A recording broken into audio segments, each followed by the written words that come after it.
last few people.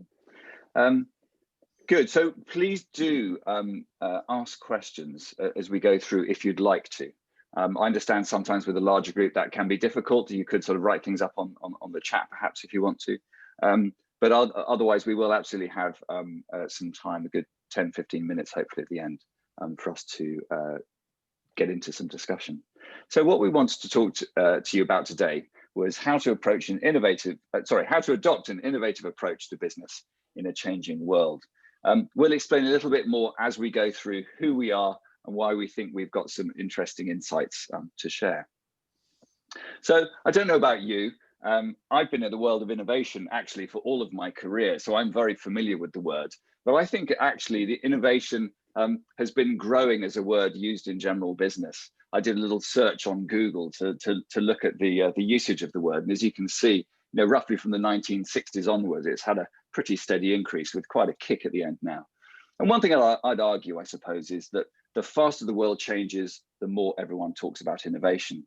Now, a lot of those changes, especially in this time period, are around digital technology, of course, growing through the 60s, 70s, 80s, 90s and beyond. And that digital technology being more widely available is definitely an engine of change in business. But at the same time, of course, we're getting a massive change of consumer perspective and consumer preference. Ultimately, when an innovation happens in one part of our lives, we actually expect the same quality of service or something like that in another part of our lives. So actually, consumer expectation, again, often fueled by digital technology, is increasing the pace of change. And ultimately, I suppose a third point I'd make is really just about globalization.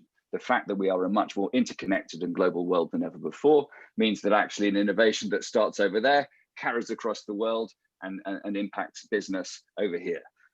So I think, for all of those reasons, we see the pace of change increasing, and therefore we all need to think more about innovation. But of course, as we all know, the world has been changing unusually most recently and been changing a huge amount. And of course, we have seen massive changes in the way businesses have responded. So top right, Heinz and others, many others, beginning to think about delivery of product direct to home. The NHSX, which is the digital team within the NHS, they've been doing their best at speed to create very complicated apps, sometimes with more or less success. The National Theatre, of course, building on the innovations that the New York Metropolitan Opera actually created at least 10 years ago in terms of broadcasting arts events and performance outside into people's homes. That was, of course, massively accelerated again during lockdown. And then finally, at the bottom, many startups and many other businesses looking at various sort of COVID secure measures, hand sanitizers. That happens to be a startup that's resident in actually both of our current innovation hubs, building hand sanitizer products. So in other words, in conclusion, every sector has had to respond, from small big business, and then government, charities and beyond. And really, we can say that innovation no longer is the preserve of tech companies in California. I started my career there. Then we could argue the mega cities such as London and Paris and Berlin were seen as hotspots of innovation. But frankly, every company needs to innovate, whatever town or city they live and work in. And really, that insight was key to our own business, Plus X, being created.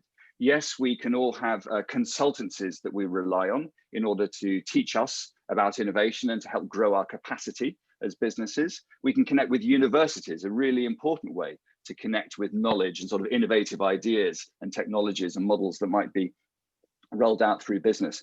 But we felt more than anything that in regional towns and cities, we needed places to create innovation communities. And so Plus X actually is a network of innovation hubs. These are buildings which are optimized to help, we say, ambitious businesses to innovate and to grow. And those could be big businesses, medium-sized businesses, or small businesses. And more than that, I suppose our vision is to say that by doing this in regional towns and cities, this is incredibly important for the UK and other countries as a whole, because it makes these local economies more vibrant and resilient, higher quality jobs, more confidence, more productivity, better wages, all the rest of it. So we're currently, we've got one in West London and one in Moulscombe in North Brighton. And ultimately, we're also talking to about 20, 30 locations around the UK, from Birmingham and Sheffield and Manchester, in the Midlands and north of England, and actually dealing with, in our West London location, looking at a Heathrow innovation hub, an innovation district, no less actually.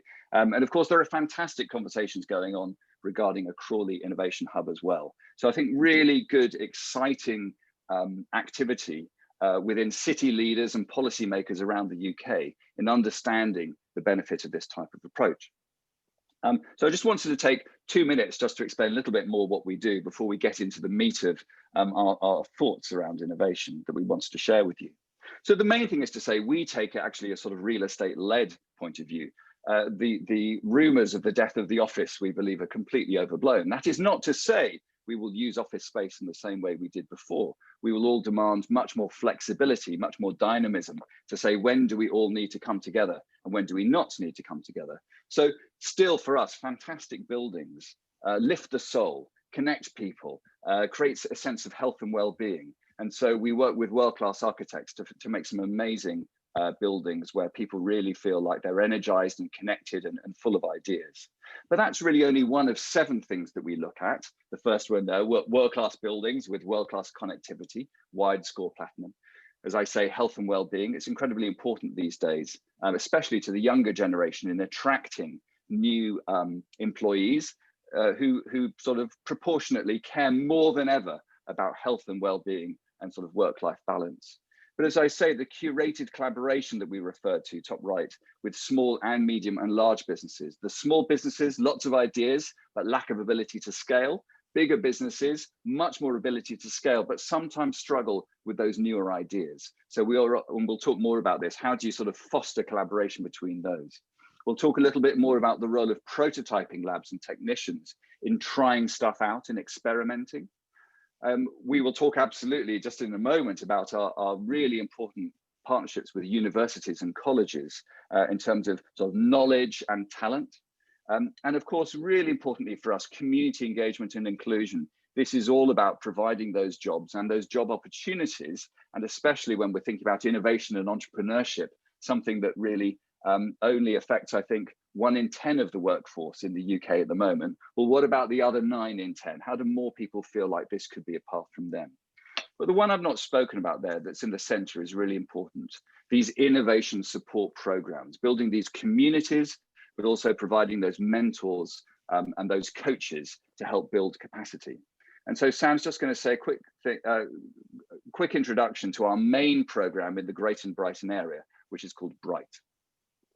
Thanks, Matt.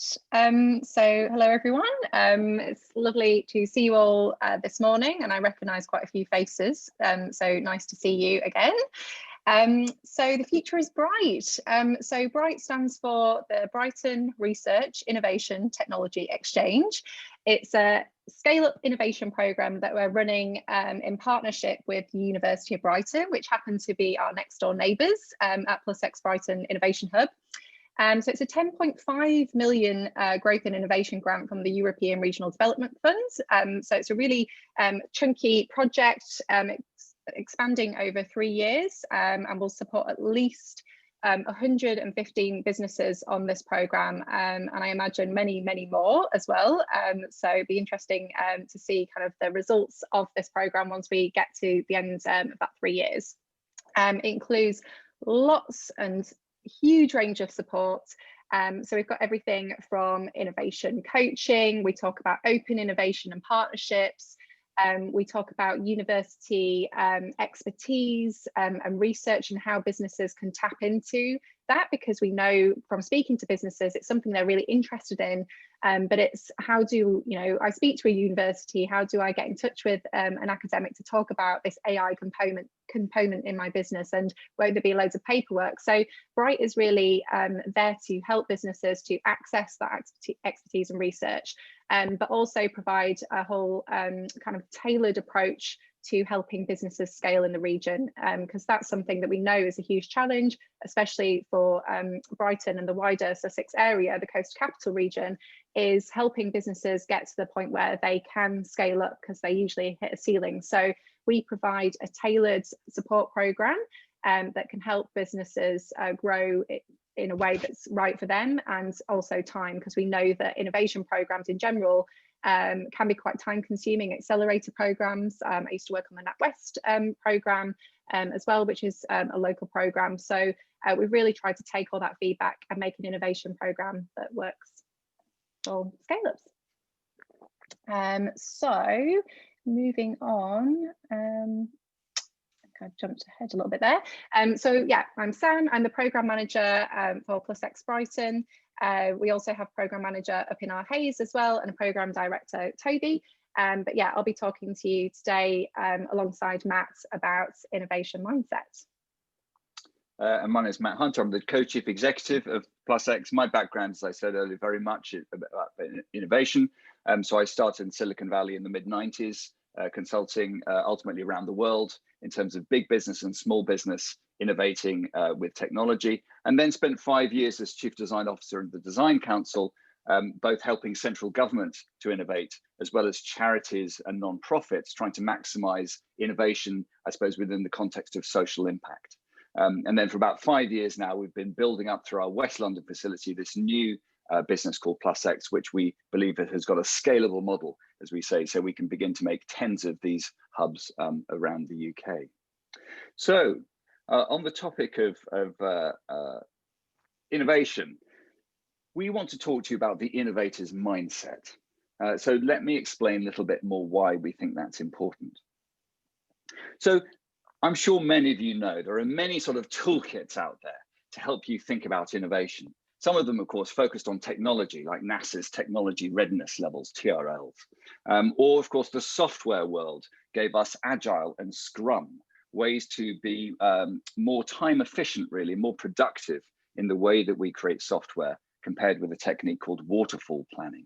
And then, of course, we had slightly different tools, such as the business model canvas, thinking about business model innovation. And the design industry as well have been thinking about how their role, their approaches drive innovation. And so we have design thinking. So many, many useful toolkits and frameworks that I'm sure many of you might be aware of, and some of you may employ in your organization. And certainly these are the sorts of things that sometimes our programs can help people better to understand and better to implement as appropriate within their organization, but certainly can feel a little bit overwhelming.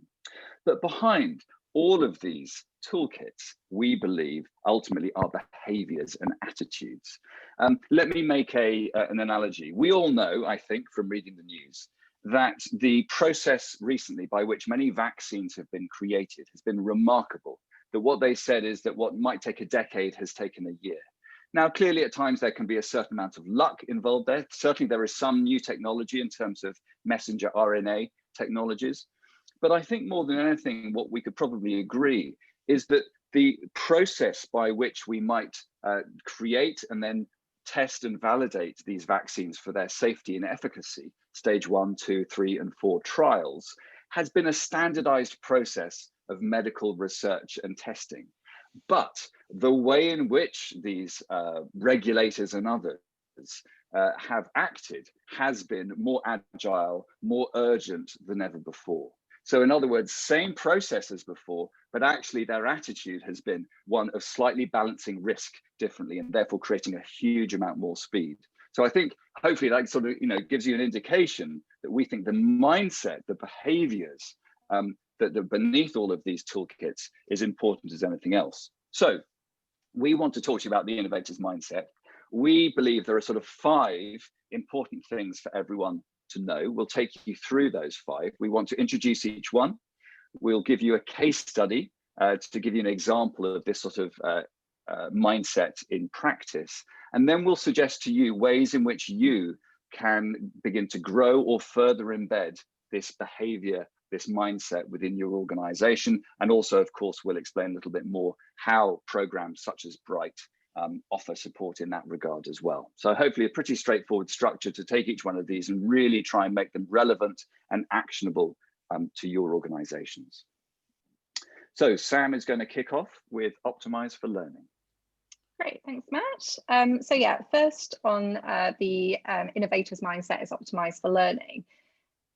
And So this is all around sourcing ideas from the world around you, and it seems like a really basic point, but really listening to customers' needs and pain points and what you can learn from them. It's, as I said, very basic, but it's one of the most understated ways that you can really innovate as a business, and know which innovations are worth pursuing rather than ones that maybe not. I think it's something that we've seen that as businesses grow and scale, yes, they still speak to customers, but it becomes a lot more difficult because you're obviously more time poor, you're stretched, and actually time to speak to the customers becomes less and less. And then also working, in my experience, work for corporates, like a lot of you may have as well, that even becomes less the case that you speak to customers. They become data on a piece of paper. So it's that point of really listening to your customers' needs and pain points and making the time to speak to them. But also, what can you learn from other sectors in your competition? I'm sure a lot of you have already been doing this, and I think what the last year has shown us is that it's really important to take note of what's happening around us, instead of making the assumption that, you know, my customers are like this, or my competition is like that. The world around us is changing more so than it ever has. So it's even more important to have a look at what other sectors are doing, how they're innovating, how they've come to problem solve. And I think what's been great to see in the last year, especially locally, is businesses learning from each other, even businesses that are not very, you know, kind of well connected previously. The third point is, what can you learn from your suppliers? When speaking to businesses, this is one that doesn't really come up that often, that they get ideas from their suppliers. However, it can be a really rich source of information if your suppliers have insights that maybe you didn't, because of the connections that they have, or the customers, you know, they might be supplying, you know, other people in your sector, and they may have seen some really great ideas that you can pick up from. So it's really that point of, even suppliers can be a rich source of innovative ideas. And then lastly, it's about learning internally from your own team. So later on, we'll talk a little bit about building a culture of innovation within your team and how important that is. But even people that are new to the business, that may have come from a different sector, that can bring new ideas and inspiration, or people that are, you know, students. We have apprentice in our team who's, I think, 16 years old, who's just got amazing ideas, and we've learned a lot from him. So it's just great to, you know, kind of see what ideas are already in your company. The case study I want to talk about on this section is Charged Up. So Charged Up are a company that's an alumni of the Central Research Laboratory, our innovation hub in Hayes. And they are Europe's largest phone charging network. So they have remote charging stations, a little bit what you can see here, that stand up in really high footfall areas. So their key customers are hospitality, out of home sector, train stations, anywhere that's a high traffic location and you may run out of battery. That's where they are, and that's where their customers are. So obviously over the last year, with hospitality going through the struggles that it's gone through, and lockdowns constantly putting them into out of, you know, kind of action, Charged Up were really struggling with their business model and their sales, and then they could also see that obviously the sector as a whole was really struggling. So what they did is they looked around, they heard about gin companies such as Brighton Gin, and other gin distilleries across the UK trying to help as well, and they put all their kind of ideas and learnings together to think, we have this amazing distribution network in these really high footfall locations. They're already there. Why don't we turn them into hand sanitizing stations? So that's what they did. So it's a really simple, innovative idea. They partnered with local distilleries like Brighton Gin to provide the hand sanitizer rather than having to try and think about that themselves. So it was a really great partnership. And they were thinking, you know, what can we do? What do we have in our skill set? We have to, you know, a supply network of shopping centres, pubs and transports. How can we help them safely operate? So this was them really taking note of what was going on around them, and I suppose jumping on kind of an opportunity to help. And now they have actually changed their business model as a result, because this has been so successful with this project Cleaned Up. So it's been something that they not only did because of the pandemic, but it's changed the way that they operate going forwards. So what can you do differently?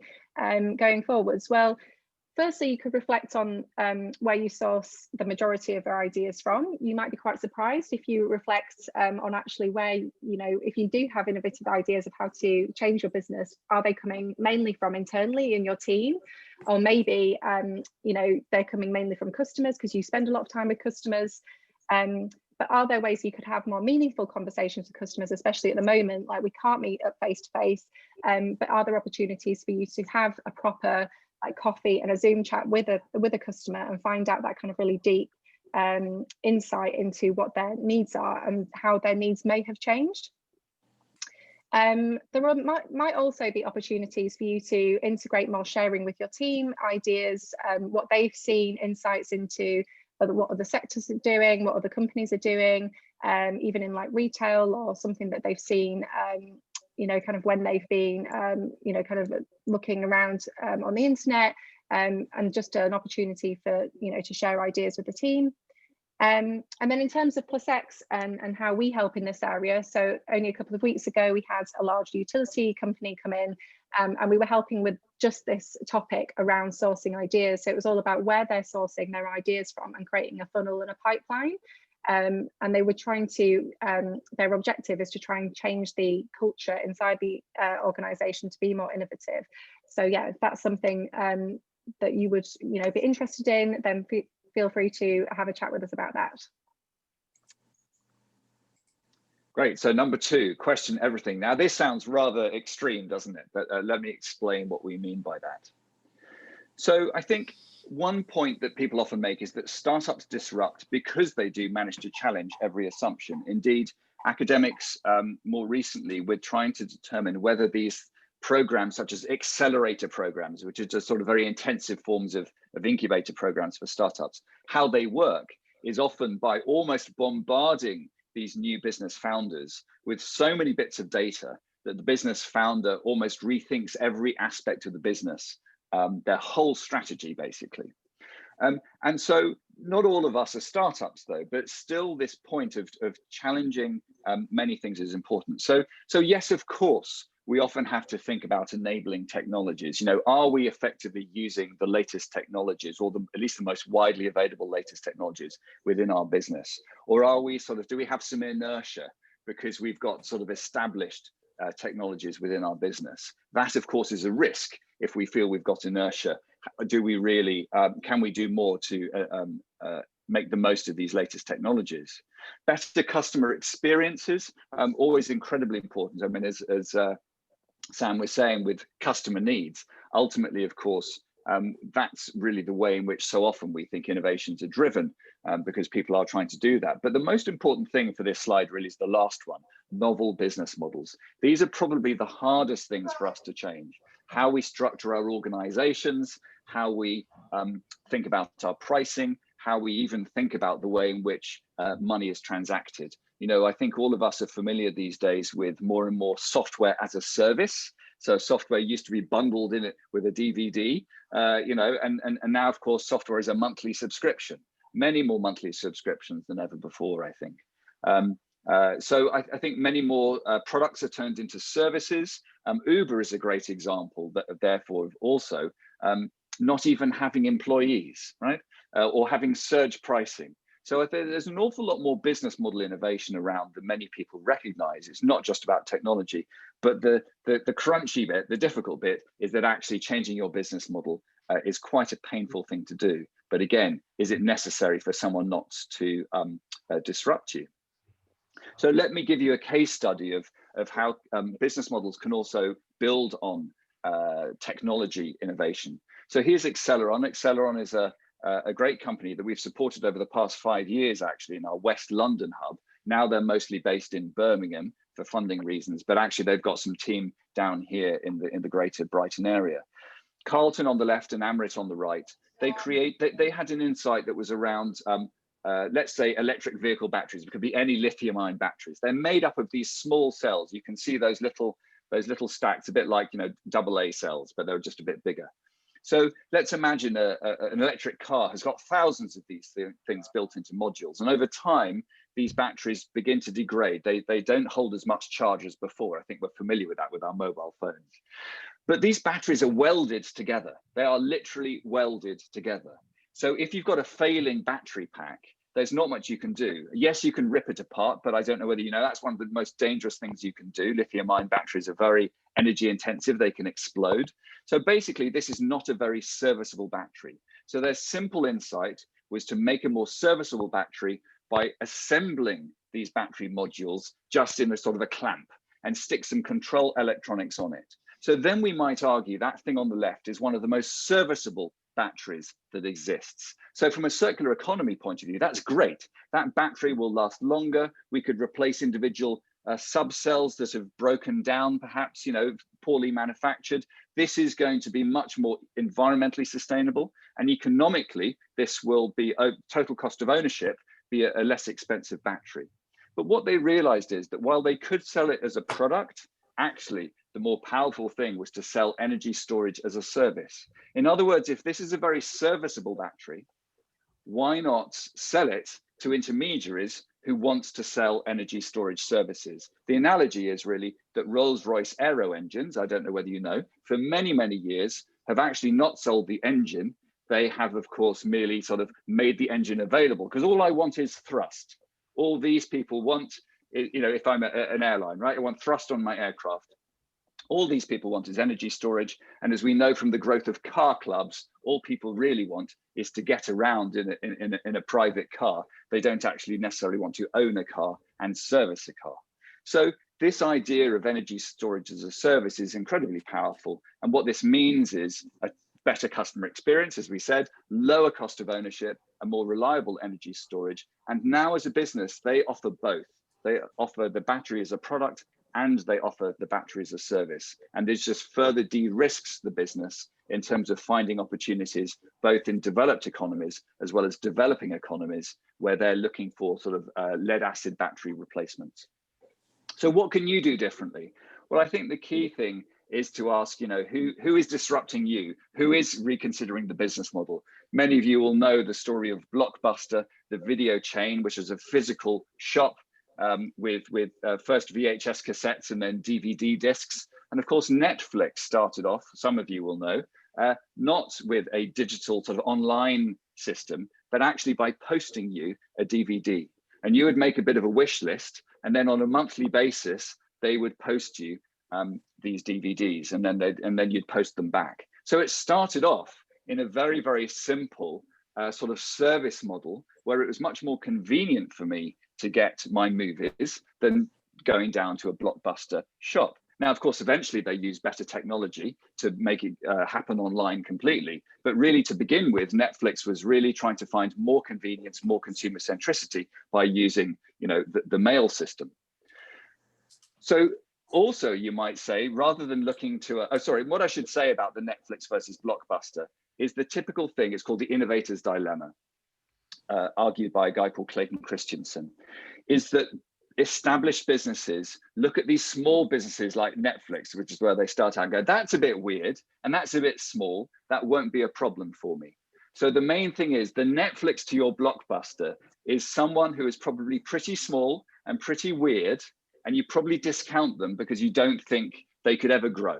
But what happens is, if they are right, they will grow faster than you will ever imagine. And that's the threat. So it's really it's the potential growth of these new business models, these new ways of working, which is the threat, actually. Another way of looking at it is maybe look at a larger business that's more established and more successful, but just not from your sector. You know, what if Tesco's ran your business? What if Virgin ran your business? What if Elon Musk, you know, from SpaceX ran your business? They would do it in a different way. You know, if Boohoo ran some of your businesses, they would do a lot better with social media than you do and engaging your customers and accessing a new customer base. If Tesco ran it, maybe they'll do something around customer data. You know, dunnhumby ran their customer data system for many, many decades, you know, very, very famously. So again, actually, we've always found this a very sort of creative question to ask someone else who runs a really good business, not from your sector, often with a different business model or different business strength. How does that expose your weakness? And then how can we help? Well, ultimately, there's a fantastic program delivered by the University of Brighton, developed by the University of Brighton over many years, called ProfitNet, which is all about peer-to-peer connection, finding ways to collaborate and understand and communicate with interesting business leaders who often work in a different sector from you. And so therefore, there's a sense you're not too competitive. You want to find ideas that are relevant to your business, but don't feel like a threat to your business. So ProfitNet is a fantastic program. And if you're interested, you can find out more. So number 3, over to Sam. Great, thanks, Matt. So third, we have experiment more, which I think is my favourite, because I love the kind of experimentation side of innovation and what businesses can do with very, very, very little. And if we come back to the Blockbuster example, and I feel bad because poor Blockbuster, I used to love going there, but what would have happened if Blockbuster might have experimented more, if they might have listened and talked to their customers more? Could they have actually been more competitive against Netflix and not gone under as fast, and maybe realised that the retail side was kind of a hindrance to them rather than an advantage? So this point is all around having a mindset of trying stuff out, not getting too bogged down with perfection, and knowing 100% that something works before going with it. So it's all around small, quick experiments. And Matt at the beginning talked about sprint. Some people will know sprint really, really well. Some people have just heard about it and think, what is that? I don't have time for that. But all it is doing things really kind of small scale and really quickly. So setting yourself a deadline of 5 days or 2 weeks. You want to find out the answer to this question within that time, and you force yourself to do that. So even if you have the money as well, so a lot of businesses talk to us about, but I don't have the money to invest in an experimentation. I'm quite small, I'm lean, I need to, kind of keep money because that's how my business runs. But even if you did have the money, we would say only invest what is absolutely necessary to test your assumption. We've all seen it. We've all seen the government do it, investing loads and loads and loads of money into something before they've tested it. And in defense to them at the moment, it's quite difficult. But likewise with corporates that I've had experience working for, the amount of millions of pounds into something and it doesn't work. So it's all about thinking, what's the amount of money that I actually need to test this, rather than thinking, I've got this budget, so I'll spend all of it. The third point is about, you may have heard of Eric Ries with the lean methodology. So this is where this is all coming from, this methodology around build, measure and learn. So some people may see it as, if something doesn't work, it's failure. But actually what we're trying to say on this point is, if you have this innovator's mindset, it's all about trying to make learning your objective. So it's not trying to get too bogged down with the success of the experiments, but as long as you're learning, it's just as powerful if your experiments fail as it is if they're a success, because what it teaches you is to not do that thing that you could have invested more time and money in. So really key classic case study in this area is Dropbox.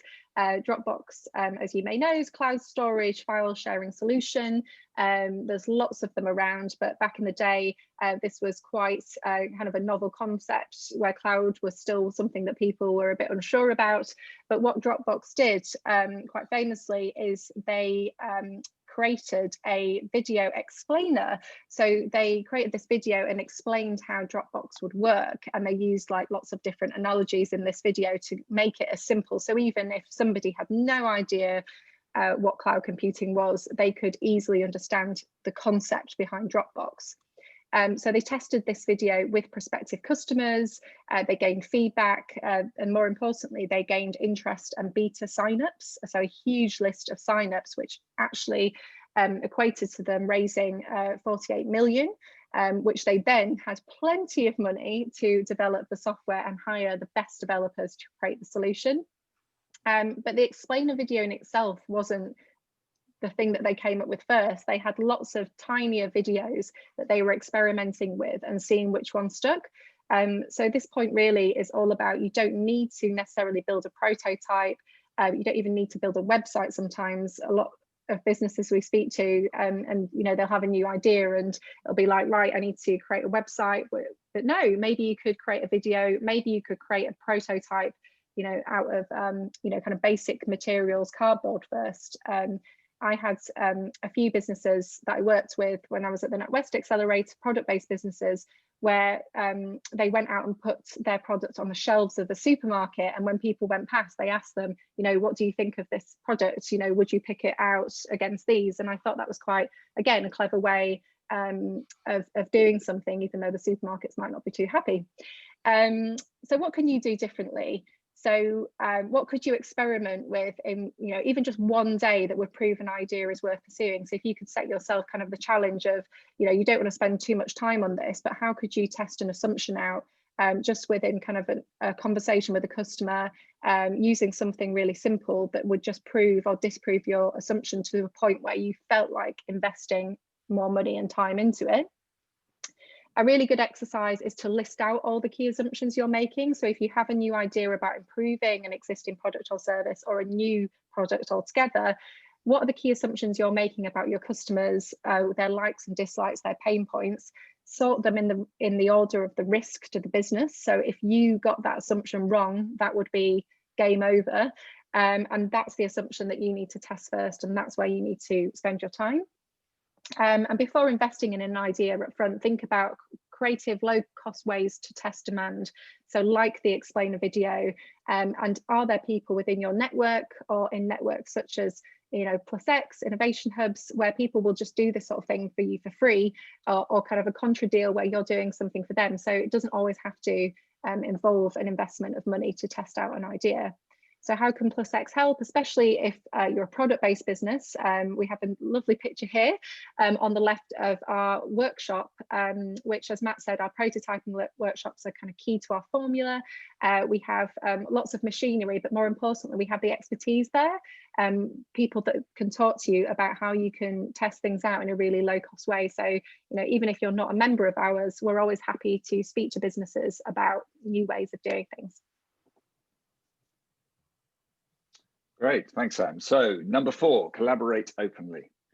One of the things we often find is that some innovators that we begin to meet with are worried that sort of collaboration is more hassle than it's worth, talking to other people. You know, here's a wonderful guy, Trevor Bayliss, who I had the honor of meeting once. Unfortunately, he died recently, but he was the inventor of the wind-up radio. And I suppose there is a stereotype sometimes of the individual person in the shed jealously protecting their idea because they fear it can be stolen by others. Oh, yeah. Now, in Trevor's case, probably that's quite valid, because it's a product that could be sort of replicated by an Asian manufacturer, perhaps, who was sort of rather loose on IP. So there can be concern around intellectual property protection. However, in our experience, that concern can sometimes be overblown. And what people don't realize is that actually a successful business is a sort of a cornucopia of ideas woven together, and that's a lot of its protectability. So actually often what we need to do is share our ideas with others to get those core ideas improved, but also to add our idea to their idea. And ultimately it's the system, it's the business system that's the really compelling thing and the defensible thing. So ultimately, we believe, and we see this within the phrase open innovation, that may be a term you may be familiar with, which basically is about collaborating outside of your organization on innovation. Increasingly, businesses realize that partnerships help to bring together these diverse skill sets, even especially these big corporates such as Procter & Gamble and Unilever and others who you'll hear about in a moment. You know, they recognize that even with their massive R&D teams, they don't have all of the knowledge that they require for the growth that they need. So ultimately, it's about other people's knowledge, but again, actually to chime with what Sam was saying earlier on, it's about spreading your financial risk as well. It's about accessing their skills, but other people, if there's a mutual benefit, they may sort of co-fund the innovation. So what's some examples of this? I think there's been some fascinating stuff happening in the legal space. I mean, it started off most visibly, I suppose, with things like legal chatbots. The idea that we might take this slightly AI-driven self-service customer thing, the chatbot, you sort of have a text chat with them that we saw in e-commerce, but rather than helping us to buy bananas, What if they were clued up with some basic legal knowledge? We, on the one hand, do not pay, actually originally a British idea, but it's grown a lot to do with fighting parking tickets, funnily enough, basic consumer rights law. But then there have been just as many examples to do with immigration law. How do we help immigrants to better understand their immigration rights and their human rights, because they've got a smartphone, so they've got access to a low-cost lawyer in that context. So here, quite clearly, we've got deep legal knowledge meeting sort of deep technical knowledge. And of course, the great benefit from the user experience point of view is we're widening access to advice for those that cannot afford the standard services. It's either cheap or free at the point of use. And ultimately now I think we're beginning to see a whole new category, law tech. Now, sometimes it's about enhancing existing legal services in the same way that the NHS is using AI to speed up the scanning of X-rays and all the rest of it, and the reading of X-rays. What about legal documents? So there's that kind of thing, but there's also about sort of widening access. And so if you look at, for instance, at Tech Nation, which is of course the national body looking at sort of the advancement of tech around the UK, they even have a whole section, and you'll see there lots to do with sort of venerable law firms, with technology companies and universities, all working together in order to push forward in this area. What can you do differently? Well, I think, again, very simply, just understand how technology is disrupting your sector, and maybe especially reach out to these tech players. I mean, I did a quick search on the right-hand side. What are all the webinars and the events whereby you might meet local experts? And I typed in, tech within 25 miles of Crawley. But of course, these days, especially with everything being virtual, you could tap into stuff that was frankly 10,000 miles from wherever you site yourself. So we do think that more than ever before, there is the opportunity to get in touch with deep expertise, find out what's going on, meet people, and ultimately start some collaborations. How can PlusX help? Well, the Inspire program that's part of the Bright program is absolutely focused on open innovation. So the University of Brighton has got some great models, great processes, completely sort of proven with many thousands of businesses to really help people go through that process of understanding how open innovation might work for them. And also, we even have people dedicated to helping find those potential partnerships that could lead to success. So quite a lot of support in that area. And finally, over to Sam. Finally, yes, point 5 is build the culture. So a lot of the things that we have been talking about is you as an entrepreneurial leader in your business being more innovative in adopting an innovation mindset. But if you can't instill that innovation mindset within the culture of your organization, and you're the only one innovating, it's kind of, you're missing out on actually sharing the load and getting more ideas, as we said, from internally in your team. So one of the key things here is really modeling the desired behavior at leadership level. So if you want your team to be more innovative, and I talk about this with our businesses on the Bright program quite a lot, they want their, even their junior team members to really take an interest in the innovation program and what we're doing. It's all about modeling that behavior at leadership level, so making it visible that innovation is a priority, and also, kind of the whole experimentation that we were talking about. How can you do that, and sort of upskilling your team to do it? But also, it's about incentivization and reward. So if employees and your team members don't get rewarded for innovation, then there's very little incentive to do it other than the fun of kind of experimenting. So what ways, can you think about putting it into targets, having bonuses related to kind of innovation and experimentation, and not just the success, but actually the learnings, and be really clear and transparent about risk and failure. So yes, it's really fun to experiment, and we want everyone in the business to be innovative, but what does innovation actually mean, and how is that different to risk, and kind of the business going under as a result of somebody experimenting with something that's core to the business. So I think there is a fine balance there, and that's why it's really good to speak and have these peer-to-peer groups, as Matt was saying, on programs, innovation programs, or in kind of hubs, or even virtual events where you can talk to people about how they're doing it and what's worked for them. Case study is really personal to me.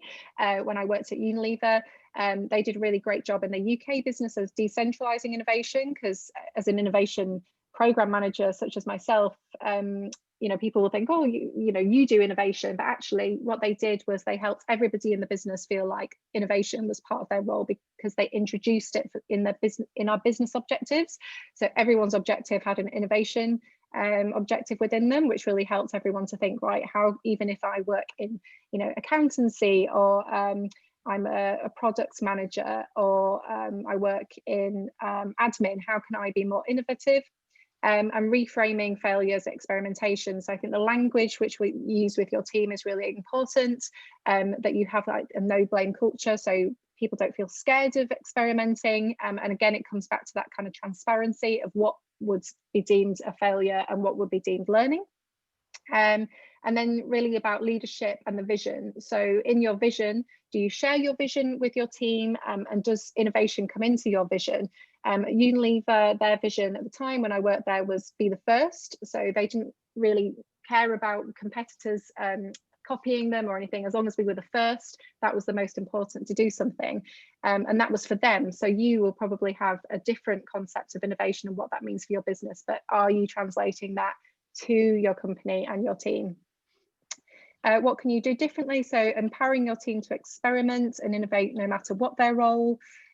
Setting time as a business to discuss ideas, so having platforms and channels to do this. So do you have time to discuss innovation? Do you have channels on Slack or on Teams or whatever other social platform you use, so that the team can share insights? And reflecting on which challenge your team can innovate on. So is there a small section of your business that you can say, knock your socks off with this bit, you know, it's free to innovate with, and then therefore you can protect the bit of the business that you actually, you know, don't want them to touch or innovate with. And be really clear about what's in scope, and make sure it's reversible decisions, so that you don't have, you know, kind of a situation where you get scarred by innovation and then think, right, that's it, no more innovation in our company, because we wouldn't want that. So that's it. That brings us to the end of our innovation mindset talk. And just in conclusion, you know, please try out our suggested experiments. Again, we've recorded this so that, you know, you'll have access to this on top of any notes you've made. We're so happy to answer any questions. Always bring advice, you know, free advice. Happy to chat through any sorts of questions you've got, whether obviously now, in a moment, or later on. Please look at our website for more information around the various programs that are available, especially including Bright.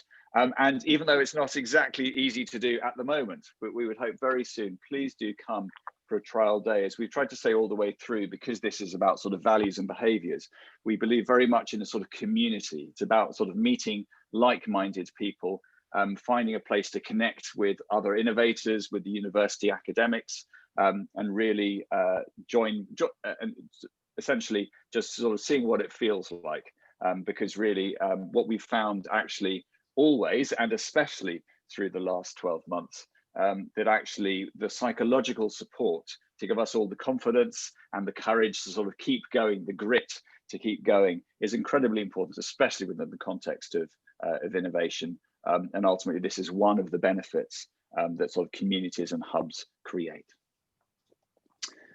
So perhaps some time for questions. What I'll do is I'll stop sharing the screen so it doesn't dominate people's displays so much. But we wondered whether people had particular questions, either about some of the programs we've been talking about, or particular innovation challenges you think you've been facing, or just in general other issues. Jeff, you've got your hand raised. Yes, thank you, Matt. I posted this in chat, but I thought I'd raise it anyway because I think it may have wider interest. First, just to thank you and Sam, and it's great collaborating with you on this. Likewise. Yeah, my question really was just to expand a little on Bright and its availability, because great brand, no doubt, but it might put some of our businesses off because they might feel it's just for Brighton types. Now, I know it goes further than that, but could you say a little bit more about the geographical coverage and how businesses access support from Bright? Yes. Yeah, so with Brighton and the name Bright, because we're working with Brighton University, that's one of the main reasons, and we definitely don't want to put people off from the wider Coast Capital area, because we do support those, anyone in Coast Capital, even further than Coast Capital. One of the conditions to join the Bright programme is to be a member of PlusX. So that's one thing to consider. We are doing a lot of the programme virtually, but one of the key things we said about our formula was that kind of collaboration and the workspace, and we really do believe that we offer a point of difference over other virtual programmes out there, that we do have a physical space, because a lot of the innovation that happens on our programme isn't actually on the physical kind of the structured part of the programme. It's the serendipitous moments that businesses kind of bump into each other in the coffee machine, socially distanced at the moment, but still it's about having those kind of serendipitous conversations and partnerships, which is kind of the thing that we really think works with these types of programs. But yeah. I have a question, if I may. Yeah, yes. Please do. Yeah, hi there, Nick from Love Water here. Thanks very much. Great presentation from both of you. I had a couple of questions really. I've just looked at your website. Real quick question. I loved finding out how companies come by their names. So plus X, if it's really obvious and I just can't get it, what that means. Secondly, I see that you do a £20 a day pass. And is that on a limited number? I'm based in Gatwick. The idea coming down and using a facility or just having a hub that I can go to for a day it could be very useful. £20 sounds very reasonable. I just want to know if there's any conditions on that, or is it as straightforward as it sounds? Great. Let me take the brand point, and then Sam can cover the sort of access point. So the brand point actually was a lovely agency in Manchester called Music who came up with the name for us. The sort of mantra behind it is where people cross paths and ideas are exchanged, great things happen. So in other words, back to our point of collaboration, we can imagine the plus and the X of paths crossing. And so ultimately, and also I suppose it sounded to us a little bit more focused on, a little bit sort of slightly more technical. There's some of the words felt a little bit more social, like sort of a co-working space. We felt we wanted something that was a little bit more kind of technical and innovation driven, but broadly speaking, it's back to that core idea of paths crossing and ideas being exchanged. Very good. Yeah, and Nick, on your question about the £20 day pass, yep, you can have as many day passes as you like. I think it's a really nice way to try the space. Like we said, though, we are offering free trial days. So if you want to come and just try us out for a day, just get in touch and you can come and work, pick your place in the building. We've got 7 floors, lots of space and a roof terrace. But yeah, so you could come down once a month. But if you found that you were coming down a bit more, we do have our launch membership at £100 a month. Which is really reasonable. And yeah, if you want access to the Bright programme, it's anything from our unlimited membership and upwards. So that's £150 a month, and you get to sit anywhere in the building, but you get access to all the support. So it just depends, kind of what you want. If you just want a desk space, then we can cater for that. But if you want innovation support and everything that we've spoken about, we can also talk to you about that as well. Gotcha. Thank you. And for clarity, sort of one of the reasons why there's a sort of paid approach to it, essentially, so a lot of the funding coming here being from the European Union, of course, one has to be careful about state aid. So ultimately, the approach we've chosen is a sort of hopefully very affordable price that works well for you, works well for the funders. So that's sort of the key thinking behind it. Yeah. I've got a question here from Joe Cheel. Do you have a favorite go-to book that builds on the how-to of innovation? Love what you were saying and always keen to take recommendations and read more. Yeah, so I'm sure I can share too. In terms of the how-to, that real sort of detailed activity, rather than, let's say, the innovator's dilemma from Clayton Christensen, which is sort of the high-level theory of it. I mean, I do think personally my background is a designer. And so there's some great books, for instance, by my former bosses at a company called IDEO, Tom Kelly and David Kelly, and a whole series really about design and innovation culture. And creative confidence was one of the more recent one. And I think that would really speak to a lot of what we're talking about here in terms of building an innovation culture. But equally, as Sam mentioned, with sort of some of these processes like sprints, there's a great book called Sprint, which is all about Google sharing the process by which they did kind of 1 or 2 week intensive deep dives into problems in order to fix them. Sam, have you got any? Sam, Thank you for other that. thoughts? I'm going to agree with Jeremy, who said I just sometimes love those little things like how would X deal with something, or how would they run the business. I like those kind of questions, and sometimes you can wade through a book and maybe there's something in it, maybe there's not. But I kind of like those books where it just throw it straight at you and kind of go, okay, that's cool. I like that. Yeah. Lots of tips and tricks. Yeah. Thank you.